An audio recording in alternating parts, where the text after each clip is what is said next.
हम लोग भारतीय अर्थव्यवस्था के खंड को देख रहे थे, है ना।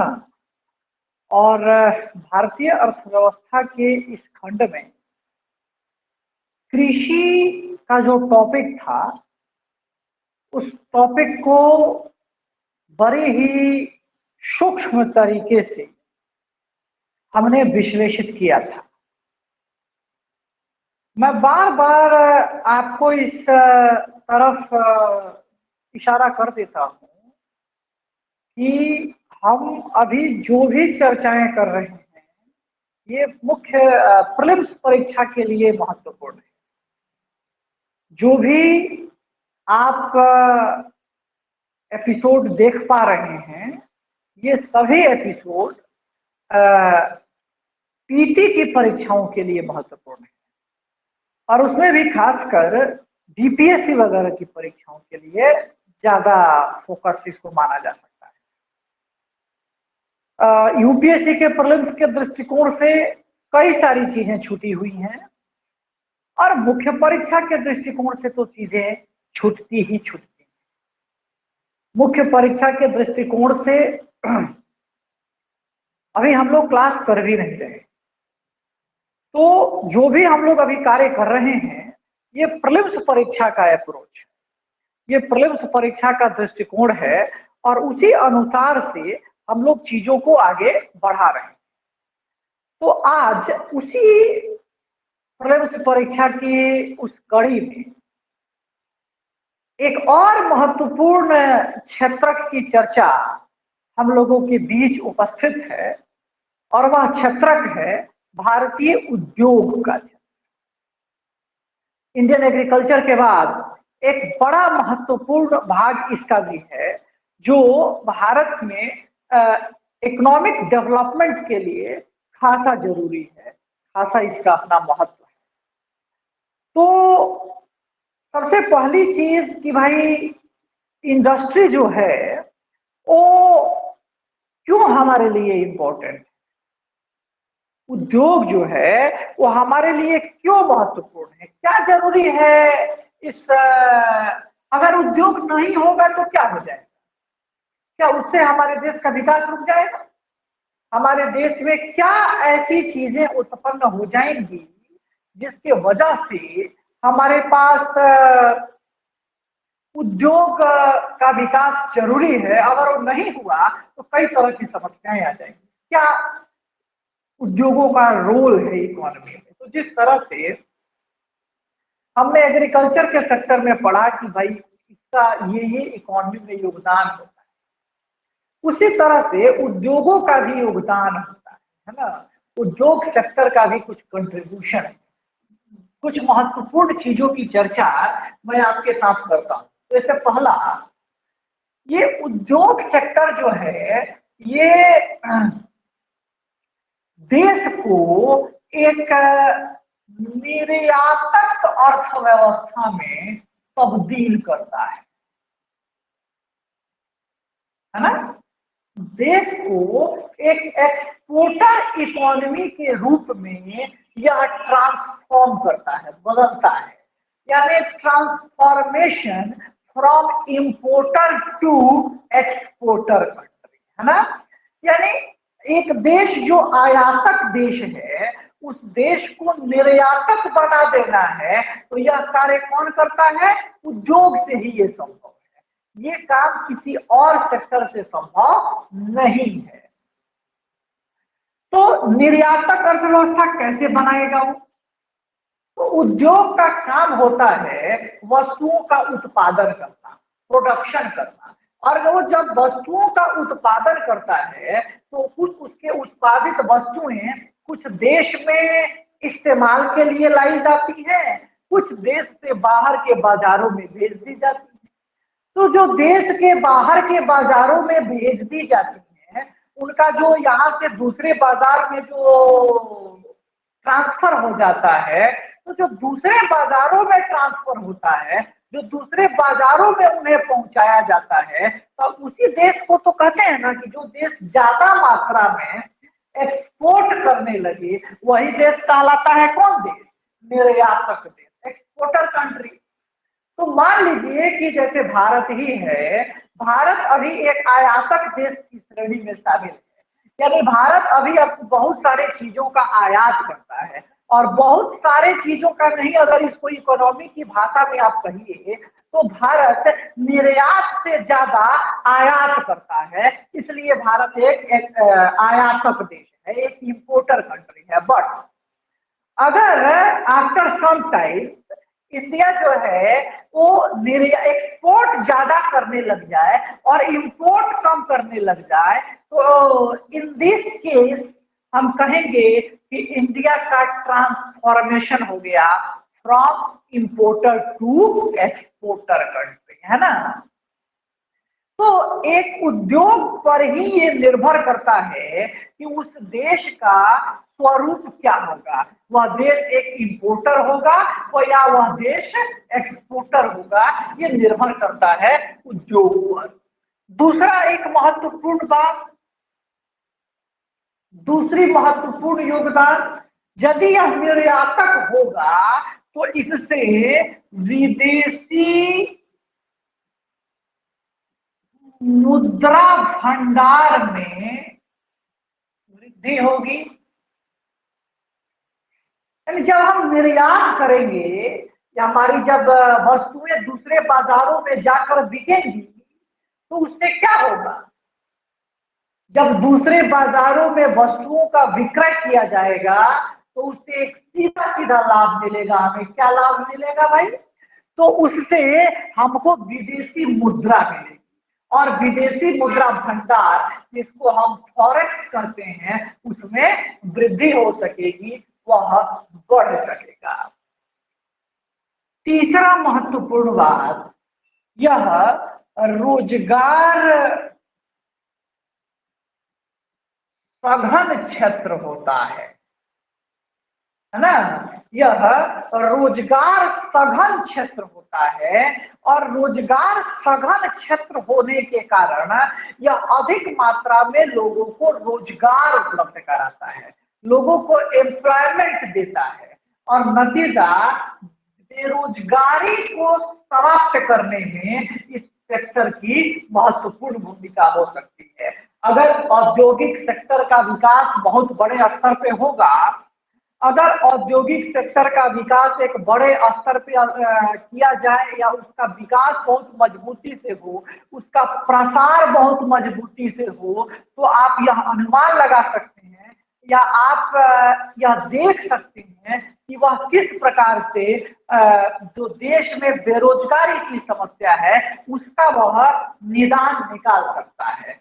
देखिएगा, जैसे भारत में जो अभी आगे आपको पढ़ाएंगे कि भारत में आमतौर पे अर्थव्यवस्था के जो तीन क्षेत्र हैं, primary sector, secondary sector and tertiary sector, ये जो भारत के अर्थव्यवस्था में जो ये तीन सेक्टर हमें दिखाई पड़ रहे हैं, इन तीनों सेक्टर्स में अगर सबसे अधिक मात्रा में कहीं रोजगार मिलता है तो वह यही है द्वितीयक सेक्टर, उद्योग का क्षेत्र। प्राथमिक क्षेत्र जिसमें कृषि वगैरह आता है, द्वितीयक जिसमें ये उद्योग वगैरह आते हैं, और तृतीयक सेक्टर जिसमें सेवा क्षेत्र वगैरह की गणना करी जाती है।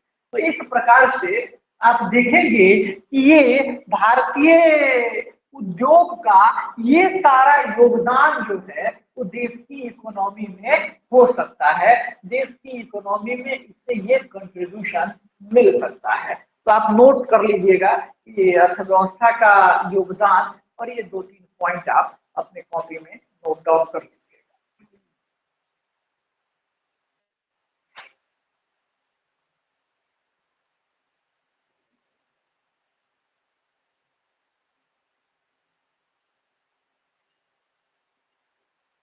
एक बहुत अब थोड़ा सा आगे पॉइंट बना बना के आप नोट करते चलेंगे कि जैसे 2018-19 का आंकड़ा है कि 2018-19 के संबंध में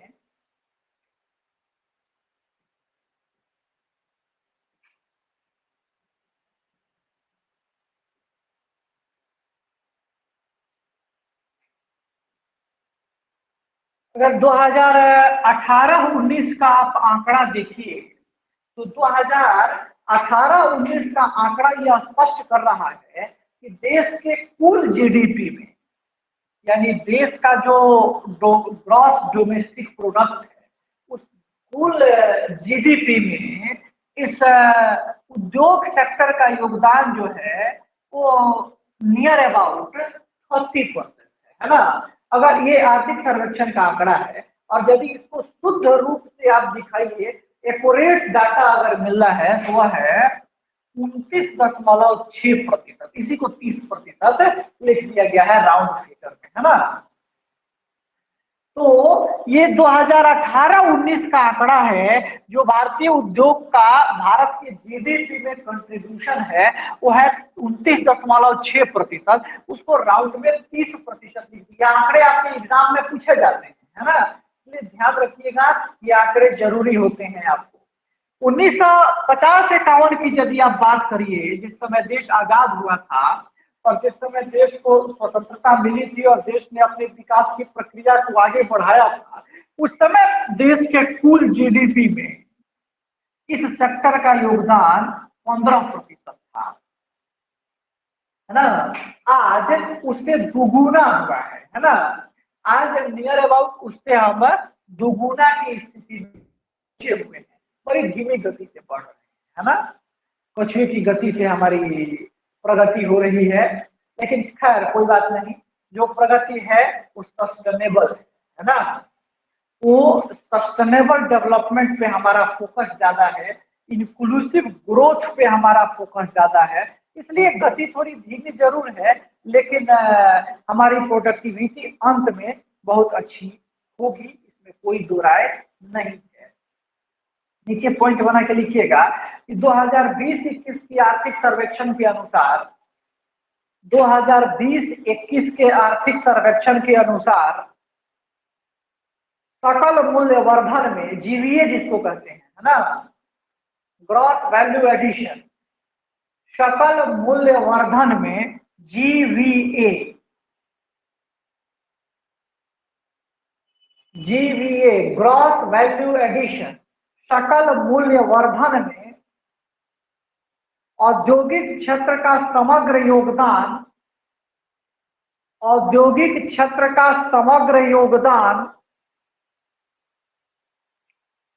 25.8% रहने का अनुमान है। 25.8% रहने का अनुमान है।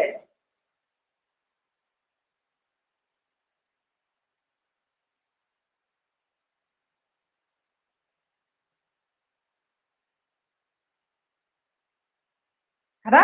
चलिए अब थोड़ा सा हेडिंग बनाइए कि औद्योगिक क्षेत्र का वर्गीकरण, क्लासिफिकेशन ऑफ इंडस्ट्रियल सेक्टर,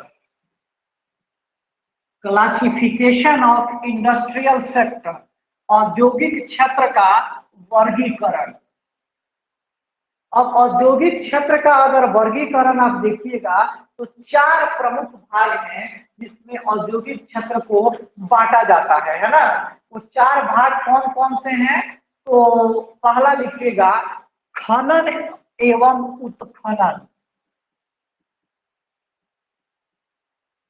खनन एवं उत्खनन।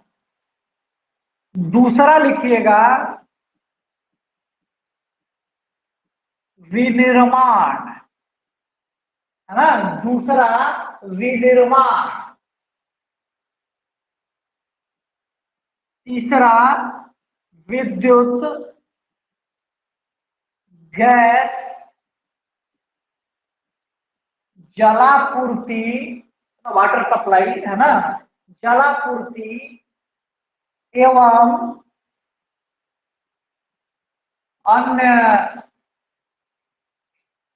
जनोपयोगी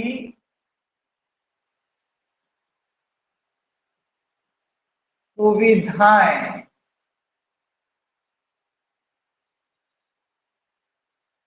और चौथा निर्माण,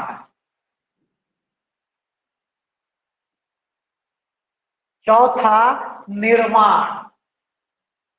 ये औद्योगिक क्षेत्रक के जो क्लासिफिकेशन है, जो वर्गीकरण है, यानी अगर आपसे कहा जा रहा है कि औद्योगिक सेक्टर में वृद्धि हो रही है, यानी इस सब में वृद्धि हो रही है ना, इन सब का गणना किया जाता है उद्योग के क्षेत्र में अगर गणना की बात आती है। तो नीचे पॉइंट बनाइए, लिखिएगा कि इसमें इसमें विनिर्माण क्षेत्रक यानी मैन्युफैक्चरिंग सेक्टर, इसमें विनिर्माण क्षेत्रक का सकल घरेलू उत्पाद में, ग्रॉस डोमेस्टिक प्रोडक्ट में सर्वाधिक प्रमुख योगदान है।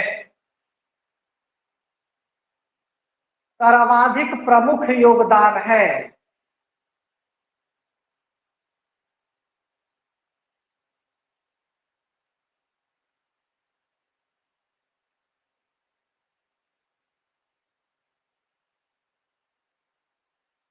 नीचे लिखिएगा कि वर्तमान वित्त वर्ष 2020-21 में, वर्तमान वित्त वर्ष 2020-21 में विद्युत क्षेत्र को छोड़कर, यानी इसको छोड़कर, विद्युत क्षेत्र को, विद्युत में उसमें भी ये सब नहीं, केवल इलेक्ट्रिसिटी, विद्युत, विद्युत क्षेत्र को छोड़कर शेष सभी में नकारात्मक वृद्धि दर्ज की गई है। नकारात्मक वृद्धि दर्ज की गई है।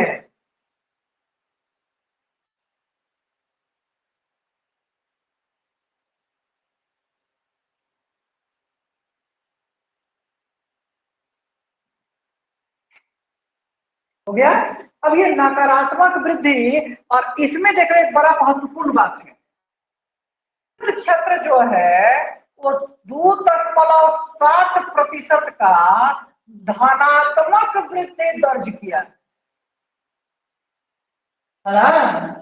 2.7% इसमें धनात्मक वृद्धि यानी बढ़ा है, जबकि बाकी सारी चीजें घटी हैं, बाकी सारी चीजों में कमी आया है। कारण कोविड, कोविड महामारी के वजह से औद्योगिक सेक्टर में ह्रास हुआ है ना, औद्योगिक सेक्टर घटा है। और इसमें सबसे अगर महत्वपूर्ण आप बात करिएगा तो विद्युत क्षेत्रक है, जिसमें 2.7% का वृद्धि हुआ है ना, तो वृद्धि दर्ज किया है। चलिए, अब भारत के औद्योगिक सेक्टर की अभी तमाम अलग अलग बातों को आप पढ़ेंगे, तमाम अलग अलग बातों को आप जानेंगे, लेकिन उस सबको जानने के पहले थोड़ा सा स्वतंत्रता के बाद भारत में औद्योगिक विकास कैसे हुआ है, थोड़ा सा इसको जान लीजिए, है ना। तो आप हेडिंग बनाइए कि स्वतंत्रता के बाद भारत का औद्योगिक विकास। स्वतंत्रता के बाद भारत का औद्योगिक विकास।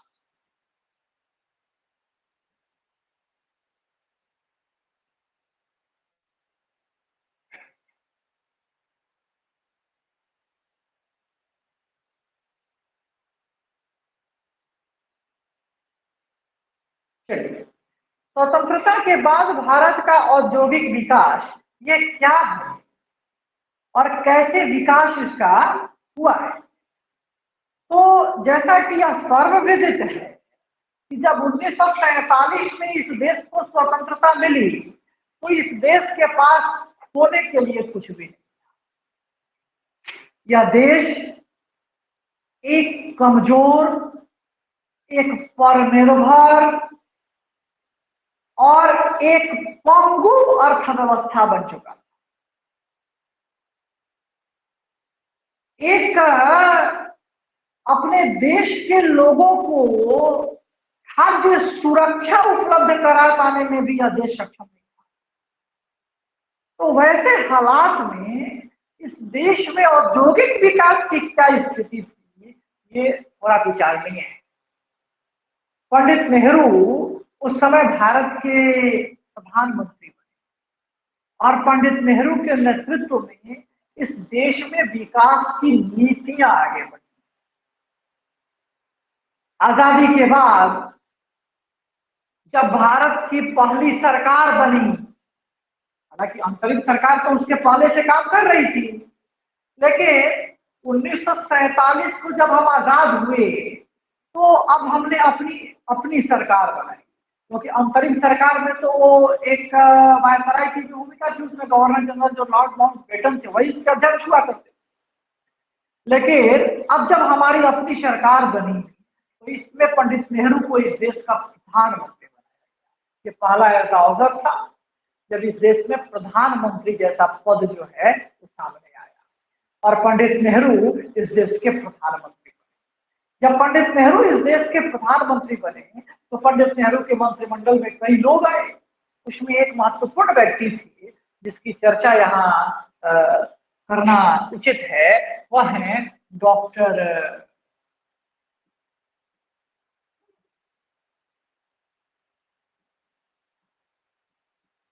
श्यामा प्रसाद मुखर्जी।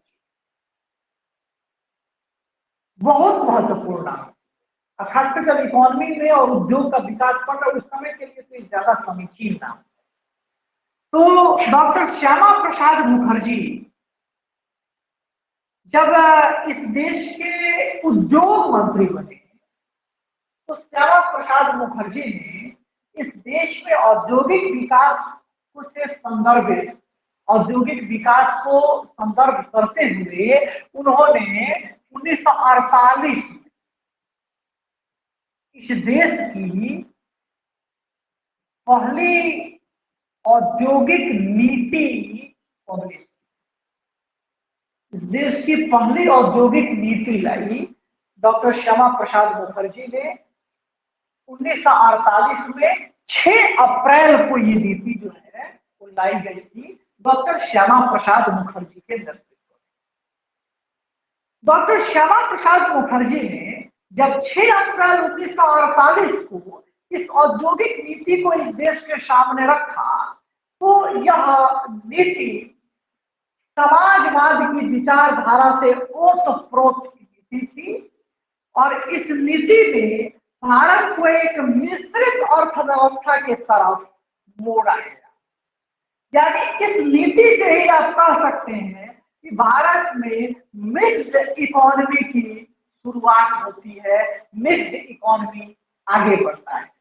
तो जब मिक्स्ड इकोनॉमी की शुरुआत हुई इस नीति से, इस नीति में क्या क्या बातें आई।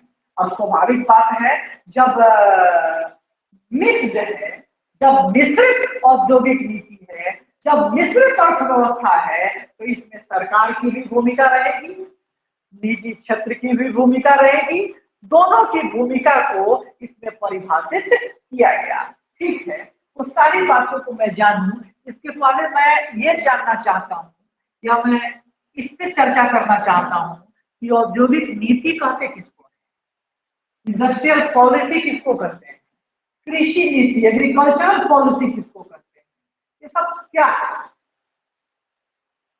तो औद्योगिक नीति हो या कृषि नीति, ये सब किसी भी देश की फंक्शनल पॉलिसी, किसी भी देश की क्रियात्मक नीतियां हैं, जिन क्रियात्मक नीतियों के बदौलत उस देश की सरकारें, उस देश की व्यवस्थाएं कार्य करती, उस देश की सरकारें और उस देश की व्यवस्थाएं जब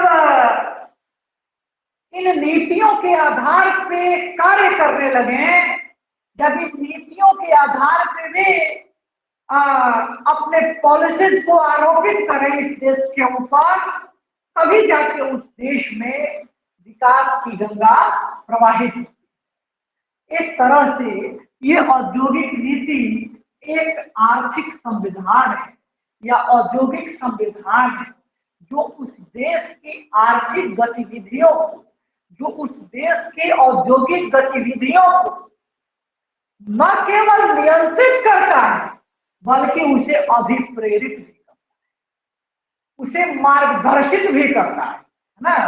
तो ये एक ऐसी नीति है या एक ऐसा दस्तावेज है जो औद्योगिक क्षेत्र के विकास के लिए मुख्य रूप से प्रतिबद्ध है, मुख्य रूप से कटिबद्ध है। तो थोड़ा सा लिखिएगा इस औद्योगिक नीति के बारे में। लिखेंगे कि औद्योगिक नीति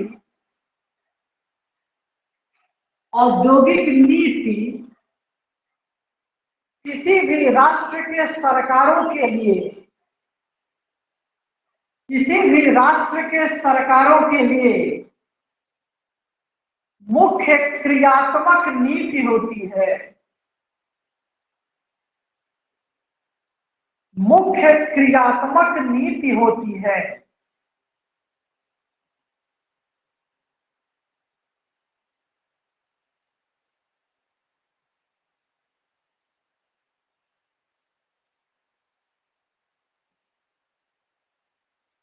या दूसरे शब्दों में हम ऐसा कह सकते हैं कि, या दूसरे शब्दों में हम ऐसा कह सकते हैं कि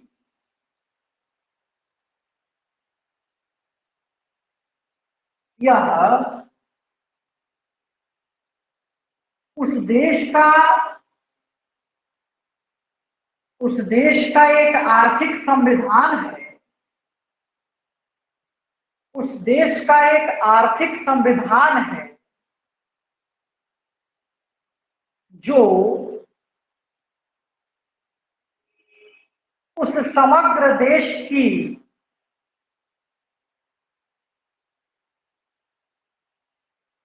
नीतियों को न केवल नियंत्रित करता है, न केवल नियंत्रित करता है, बल्कि उसे अभिप्रेरित भी करता है। उसे अभिप्रेरित भी करता है।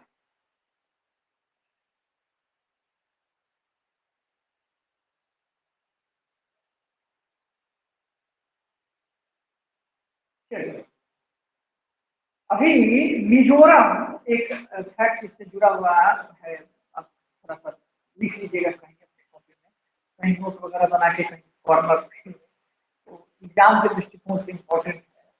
अभी मिजोरम पहला राज्य बन गया है जिसने खेल को उद्योग का दर्जा दिया है ना। मिजोरम जो है वो एक पहला राज्य बन गया है जिसने खेल को उद्योग का दर्जा दिया है। तो ये बहुत इंपॉर्टेंट है, आपके एग्जाम में ये सब प्रश्न जो है पूछे जा सकते हैं, इसलिए ध्यान रखिएगा।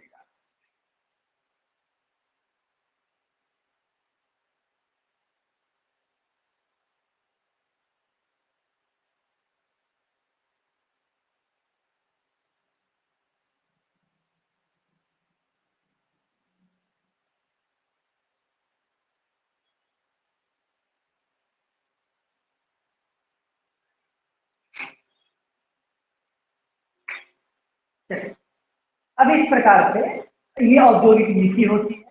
भारत में भी ये औद्योगिक नीतियां समय समय पे आती रही हैं और इससे भारत के औद्योगिक विकास को प्रेरित भी किया है, उससे भारत के औद्योगिक विकास को दिशा दे दिया है ना। तो जो दिशा इन सब क्षेत्रों से भारत को मिली है उसी के बारे में आइए हम लोग एक एक करके देखते हैं। हेडिंग बनाइए, औद्योगिक नीति 1948, इंडस्ट्रियल पॉलिसी 1948, है ना। 1948 की औद्योगिक नीतियां,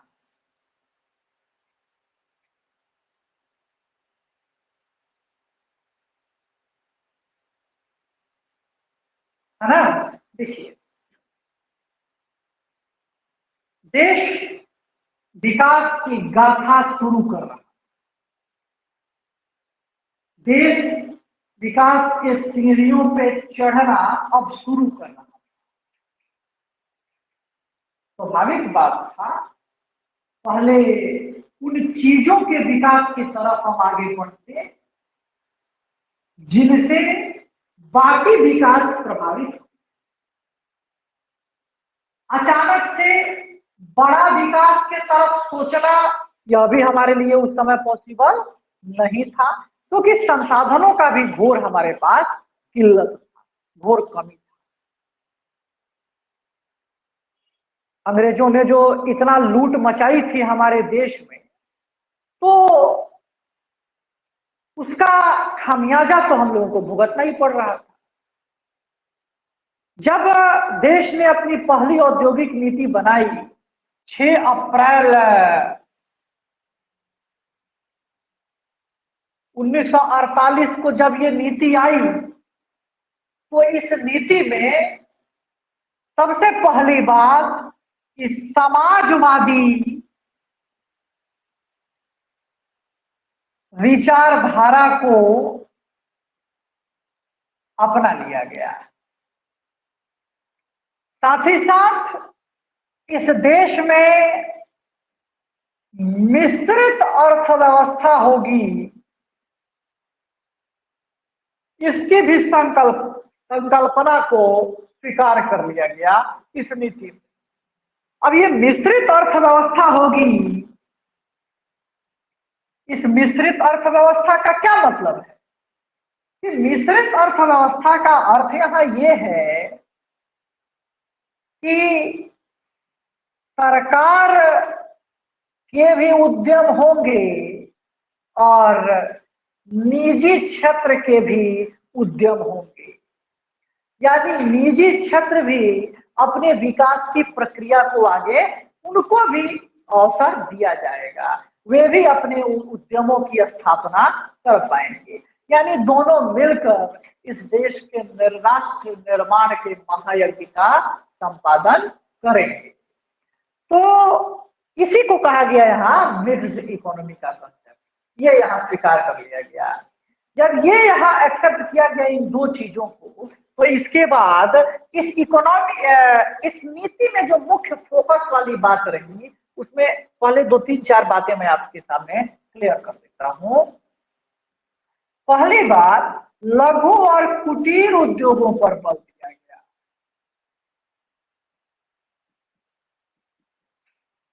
लघु और कुटीर उद्योगों के विकास पर बल दिया गया। स्वाभाविक बात था, हमारे पास उतनी अभी क्षमता ही नहीं थी कि हम हेवी इंडस्ट्री की तरफ आगे बढ़े। उतना बड़ा एस्टेब्लिशमेंट के लिए जो खर्चे चाहिए थे वो सब अभी हमारे पास नहीं थे, टेक्नोलॉजी भी हमारे पास अभी नहीं थी, है ना। आज डॉक्टर होमी जहांगीर भाभा की पुण्यतिथि है। डॉक्टर होमी जहांगीर भाभा इस देश में परमाणु विज्ञान के, परमाणु कार्यक्रम के जनक माने जाते हैं। और आज भारत वैश्विक शक्तियों में शुमार हो रहा है। आज भारत की गणना पूरे विश्व की इस महानतम शक्तियों में हो रहा है। उसमें कई लोगों के योगदान है, एक व्यक्ति के कारण ये संभव नहीं है, लेकिन उसमें डॉक्टर होमी जहांगीर भाभा ने जो लाइन खींची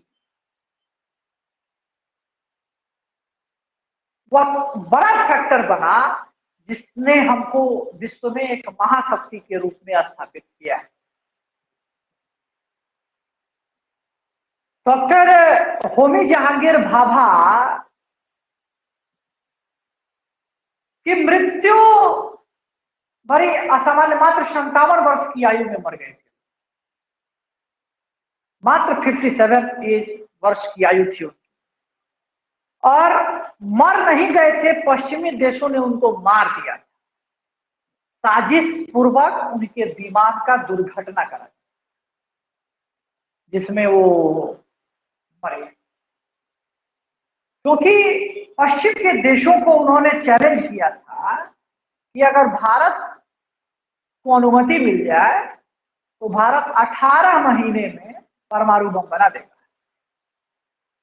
ये कार्यक्रम, ये बात डॉक्टर भाभा ने रखी। पश्चिमी देशों को तो आग लग गया ये सब बात सुन के, क्योंकि पश्चिमी देश और अमेरिका को लगता है कि वो सुपर पावर है, और दूसरा सुपर पावर बन नहीं सकता, और बन रहा है तो बनने नहीं देंगे। तो उस समय डॉक्टर होमी जहांगीर भाभा के साथ ये काम हो गया। लेकिन तब तक होमी जहांगीर भाभा ने भारत के विकास की वो एक रेखा खींच दी थी, एक लाइन बना दिया था, जिस पर चलते हुए आज का यह भारत, उनके सपनों का भारत, आज विश्व के पटल पे खड़ा है। इसलिए भारत जब स्वतंत्र हुआ था, उस समय भारत के पास अपनी मेधा संसाधन के अलावा और कोई संसाधन नहीं था, क्योंकि सबको ब्रिटेन लूट चुका था। 190 सालों का प्रत्यक्ष शासन रहा उसका इस देश में। आ तो गया था 1600 से, लेकिन 1757 से 1947 190 सालों तक उसका प्रत्यक्ष शासन रहा। और अप्रत्यक्ष जोड़ दो तो और आगे बढ़ो, 1600 ईस्वी में आ गया था भारत में वो। तब से उसके देश का भरण पोषण भारत कर रहा था। अगर संभवतः भारत तो अगर उसका उपनिवेश नहीं बनता तो आज ब्रिटेन कहाँ रहता, इसका पता नहीं चलता। वो उस सबको शुक्र देना चाहिए, भारत के लोगों को धन्यवाद बोलना चाहिए कि भारत के लोगों ने अपने संसाधनों की कीमत पर उसका विकास कर दिया। और नहीं तो पिज्जा बर्गर खाने वाला, सड़ा हुआ भोजन करने वाला अब तक सब कहां विलुप्त हो गया रहता, पता भी नहीं चलता उसका। लेकिन खैर, इस देश के संसाधनों का जो ड्रेन हुआ, यहां से जो निकला, उस संसाधनों के ड्रेन की कीमत हमें आज तक चुकानी पड़ रही। वो एक गाना था, आप लोग सुने होंगे, देशभक्ति गीत थी कि जहां डाल डाल पे सोने की चिड़िया करती है बसेरा, वह भारत देश है। तो वह क्यों, वह उस गीत के कुछ अर्थ हैं, उस गीत के कुछ मीनिंग। पश्चिमी देशों में, अरब देशों में, तुर्क में, अफगान के क्षेत्रों में ये अवधारणा मौजूद थी कि भारत में इतने संसाधन है, इतने संसाधन है जिसकी गणना नहीं की जा सकती। यही सुनकर वो अफगानिस्तान के एक छोटे से गांव का रहने वाला गजनी, जो गजनी का रहने वाला था, गजनवी, भारत चला आया।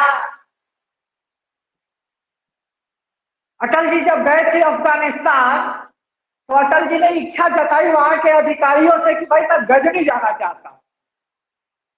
तो वहां के सारे अधिकारियों ने बड़ा आश्चर्य किया कि भाई इस देश का इतना बड़ा प्राइम मिनिस्टर वो गजनी जाना चाहता है, जो इतना सा छोटा सा गांव।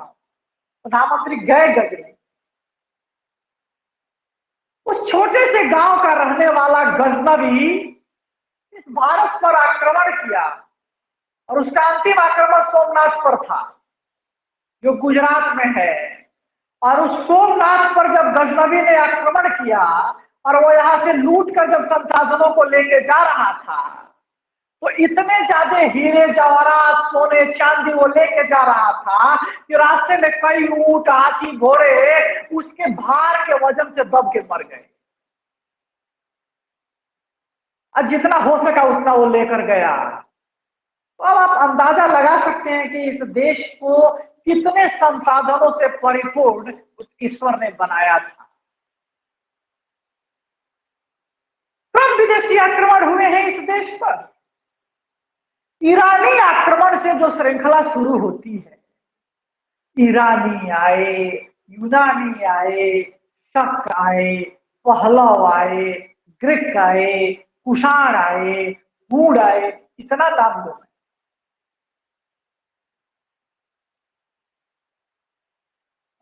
वो जब दिल्ली, आप पूरा मध्यकाल पढ़िए,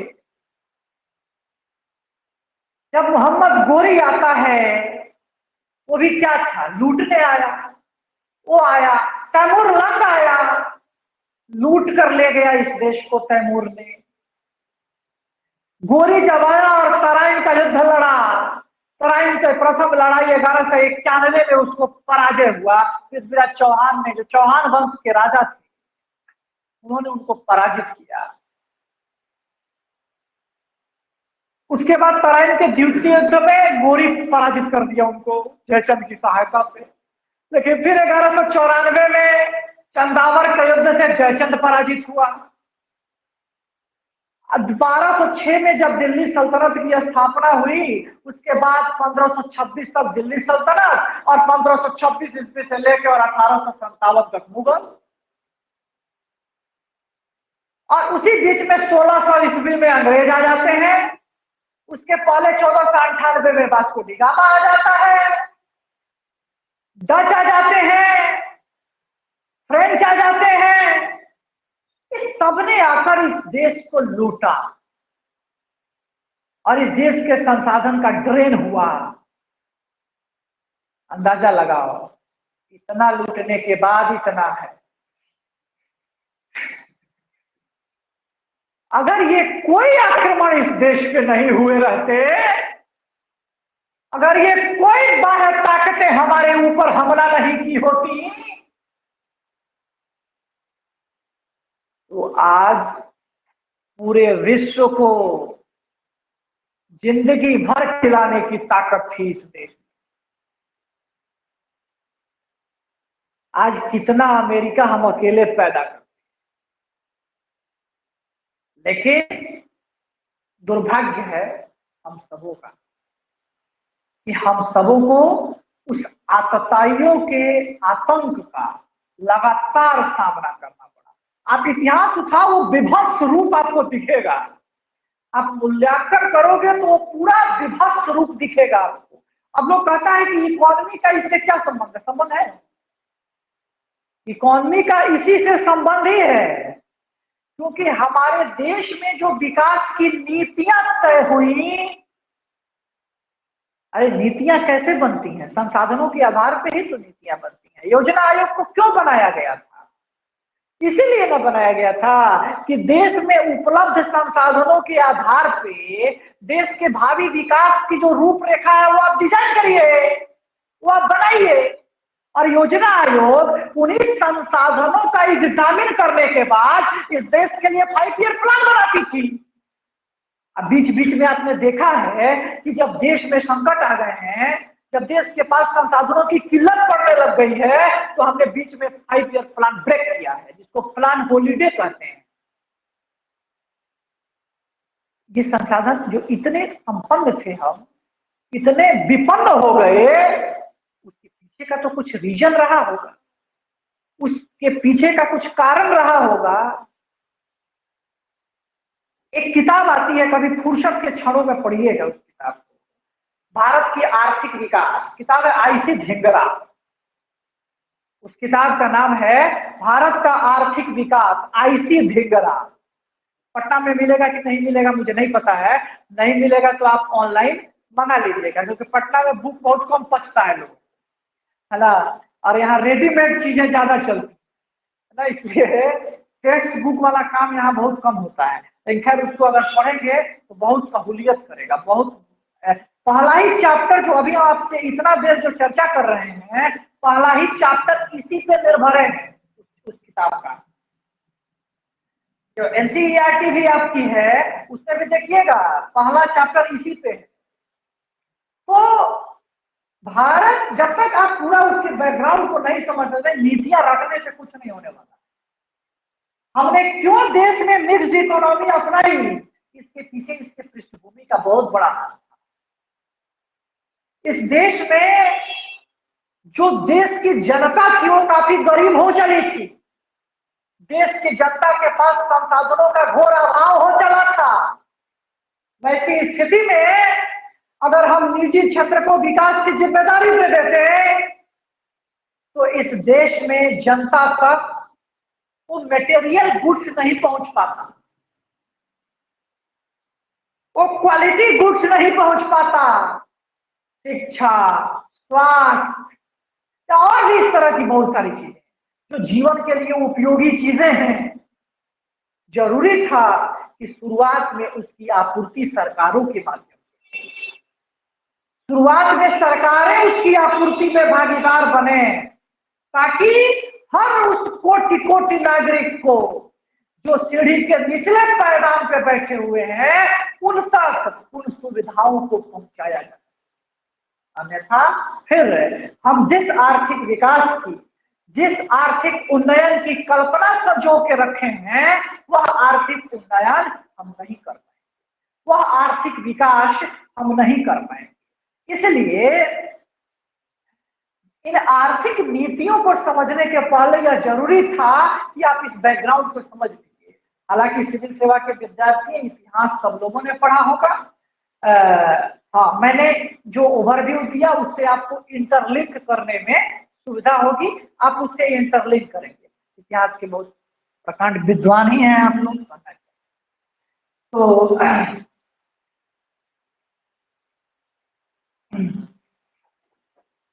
तो ऐसी स्थिति में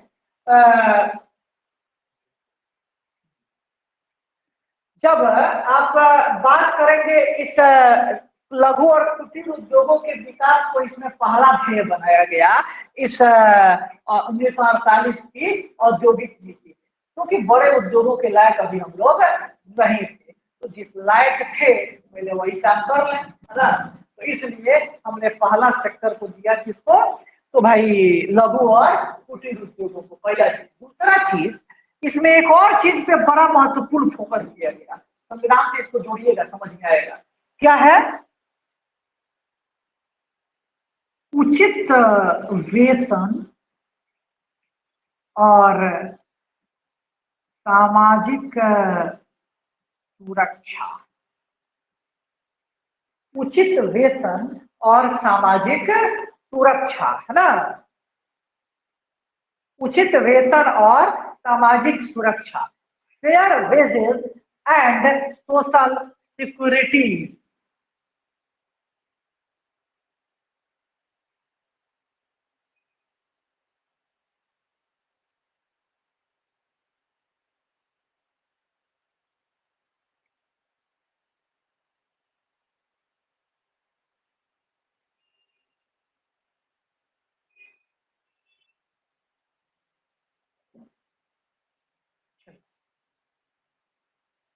तो ये बहुत महत्वपूर्ण है।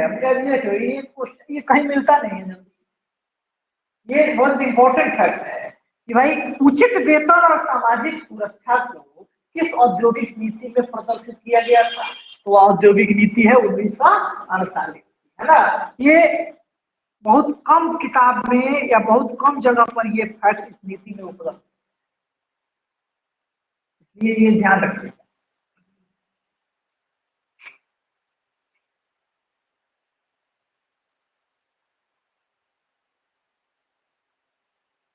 दूसरा और तीसरा, इसमें एक और महत्वपूर्ण बात है जिसको हम लोग यहाँ व्याख्यायित कर सकते हैं कि भाई इसमें सड़क, रेलवे, विद्युत, सिंचाई, इसके विकास पर बल दिया गया, है ना। सड़क, रेलवे, विद्युत,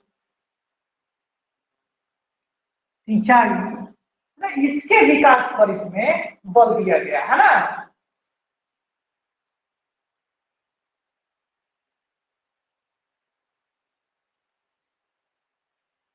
अब देखो, सड़क, रेलवे, विद्युत, सिंचाई, ये एक बार थोड़ा सा इस पे अपना दिमाग लगाओ। ये कैसा सेक्टर, इसका विकास औद्योगिक विकास को बल प्रदान करेगा। नहीं, इस तरह से कह सकते हैं यह आधारभूत संरचना का विकास, इंफ्रास्ट्रक्चर डेवलपमेंट को इसमें मुख्य फोकस किया गया ताकि इंडस्ट्रियल डेवलपमेंट को पुश किया जाए, क्योंकि औद्योगिक विकास का सबसे प्रमुख ध्येय है भाई कि वहां इंफ्रास्ट्रक्चर डेवलपमेंट। अगर इंफ्रास्ट्रक्चर का डेवलपमेंट नहीं होगा तो फिर इंडस्ट्री डेवलप नहीं करेगी। अब विद्युत है ही नहीं, हाँ, कैसे इंडस्ट्री चलेगी? सिंचाई है ही नहीं, कैसे कृषि होगा? सड़क है ही नहीं, व्यापार नहीं होगा तो फिर उद्योग कैसे चलेगा? रेलवे का विकास होगा तो भी व्यापार में सहायता करेगा, माल ढुलाई में सहायता करेगा। तो माल ढुलाई की जब एक जगह से दूसरे जगह से वस्तुएं जाएंगी तो उससे उद्योग को फायदा होगा, तब उद्योग उससे विकसित होगा और उद्योगों को बल मिलेगा। तो ये कुछ महत्वपूर्ण चीजें इसमें शामिल करी गई। अब आमतौर पे जो इसमें लोग पढ़ता और पढ़ाता है वो क्या करता है कि 3 भागों में चीजों को बांट दिया जाता है, बस हो गया, कहानी खत्म। और वो तो एक इंफॉर्मेशन है, इसके कॉन्सेप्ट को है ना, ये सारे आधारों पे ये सारा इसका कॉन्सेप्ट था। इस संकल्पना पर हमने 1948 की औद्योगिक नीति को तैयार किया, औद्योगिक नीति को बनाया, है ना। चलिए आगे पॉइंट बना के लिखिएगा कि उद्योगों को 4 श्रेणियों में बांटा गया। यानी 6 अप्रैल 1948 को जो औद्योगिक नीति पेश की गई, इस औद्योगिक नीति में उद्योगों को 4 श्रेणियों में विभाजित किया गया था, है ना।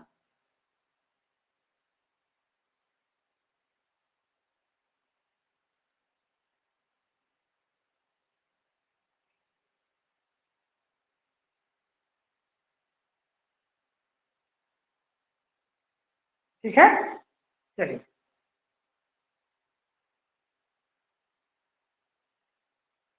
अब हम लोगों को थोड़ा सा ये 4 श्रेणी जानना पड़ेगा, है ना। 4 श्रेणी में ये विभाजन कैसे कैसे हुए, तो लिखिएगा इसमें। पहला,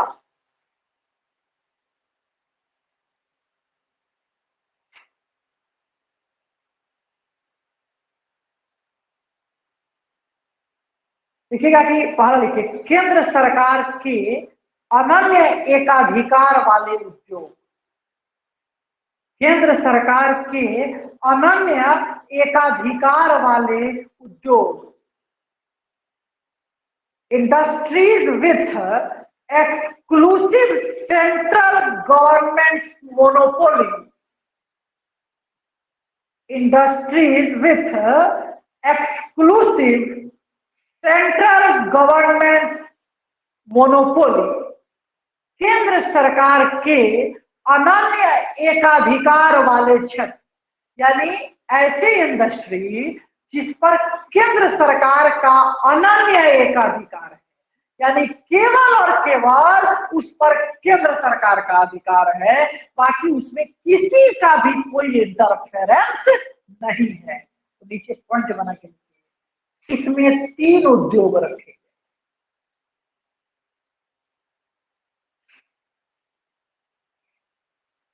इसमें 3 उद्योग रखे गए। पहला पहला हथियार और गोला बारूद, हथियार और गोला बारूद। दूसरा परमाणु ऊर्जा, और तीसरा रेल परिवहन। तीसरा रेल परिवहन,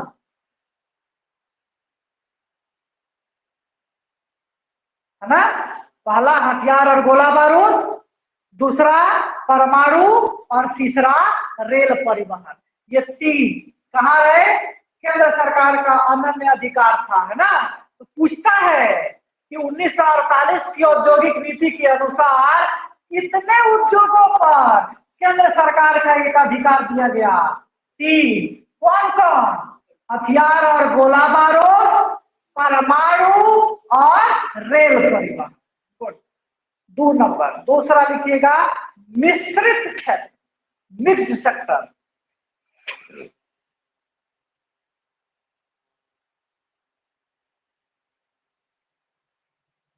इसका मतलब क्या था कि इस क्षेत्र में सरकार भी काम कर सकती थी और निजी क्षेत्र भी काम कर सकते थे, है ना। तो लिखिएगा इसमें कि इसमें 6 उद्योग थे, इसमें 6 उद्योग थे।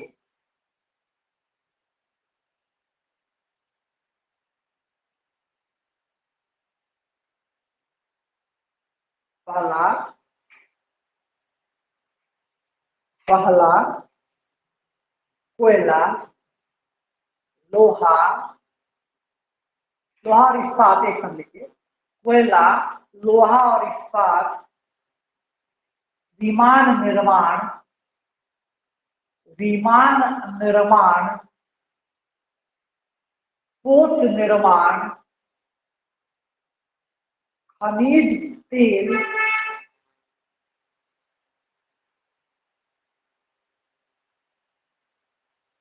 खनिज तेल और छठा टेलीग्राफ और टेलीफोन।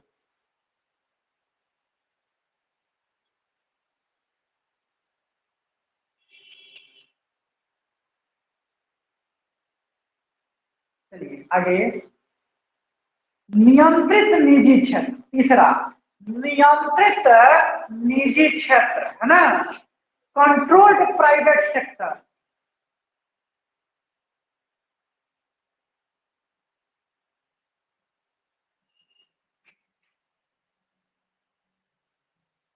इसमें क्या था भाई, तो देखो इसमें सरकार एक स्ट्रॉन्ग रेगुलेशन रखती थी, है ना, यानी यह निजी क्षेत्र को दिया गया लेकिन एक स्ट्रॉन्ग रेगुलेशन के साथ, यानी सरकार ने एक मजबूत विनियमन तंत्र के माध्यम से इनको विनियमित किया, इनको नियंत्रित किया, इन पर नजर रखा, है ना।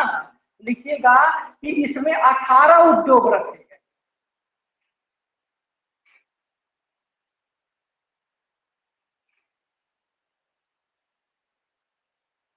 जैसे रसायन, रसायन, चीनी, ऑटोमोबाइल,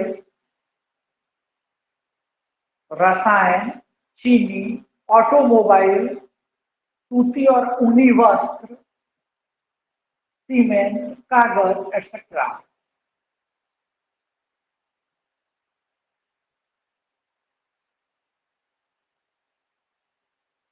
और चौथा जो चतुर्थ श्रेणी था, जो इसका फोर्थ सेक्टर है, वह है निजी क्षेत्र के अंतर्गत उद्योग, इंडस्ट्रीज अंडर प्राइवेट सेक्टर, निजी क्षेत्र के अंतर्गत उद्योग।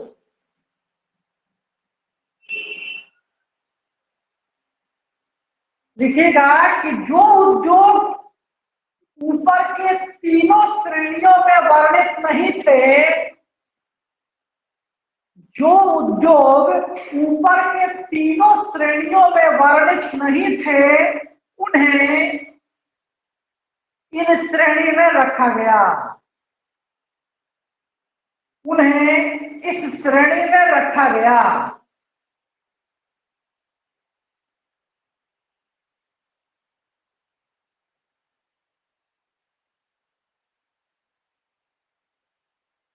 है ना, देखो इसमें जिम्मेदारी निजी क्षेत्र को दी गई, लेकिन आवश्यकता पड़ने पर सरकार भी हस्तक्षेप कर सकती है, आवश्यकता पड़ने पर विशेष परिस्थिति में। लेकिन मुख्य रूप से इस सेक्टर में अगर कोई उद्योग आ रहा है तो उसके विकास की जिम्मेदारी किसकी थी, प्राइवेट सेक्टर की थी, निजी सेक्टर की। ये 1948 की औद्योगिक नीति का एक बड़ा प्रारूप मैंने आपके सामने रखा, एक डिटेल इसका जो स्वरूप होता है वो मैंने आपके सामने प्रस्तुत, है ना। अब इसी नीति को आगे बढ़ाने के लिए उद्योग विकास और विनियमन अधिनियम 1951 जो है वो आया था। अब आगे की औद्योगिक नीति की चर्चा कल की क्लास में। आज के लिए इतना ही। Thank you.